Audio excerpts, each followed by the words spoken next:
প্রায় 1 বছর পর গ্রামে আসার পর গ্রামের বাড়ির এই অবস্থা।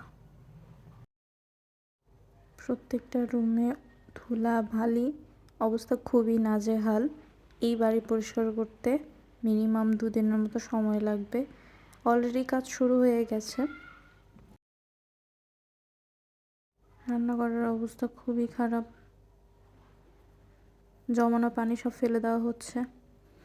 তারপর সব কাজ শেষ করে আমরা বসে বসে টিভি দেখছিলাম, ভাবি আর আমি শালুক খাচ্ছিলাম। তারপর আমি একটু পড়তে বসছিলাম। পড়তে বসতে বসতে আমি প্রকৃতির দৃশ্য দেখছিলাম, এই পুকুরটা কার, এই গাছটা কার, এগুলো তো আমাদের। তারপর আর পড়াশোনা ভালো না লাগতে আম্মুর কাছে গেলাম। আম্মুকে দেখলাম যে আম্মু লাউ করতেছে। আম্মুর সাথে কথাবার্তা বলে চলে গেলাম ভাবির কাছে। ভাবি এদিকে ভাত বসিয়ে দিয়েছে, আর এদিকে গাইজ আমার ঘর বাড়ি পরিষ্কার হয়ে গিয়েছে, না কিছু কাজ বাকি আছে অবশ্যই, এগুলো আস্তে আস্তে করা হবে।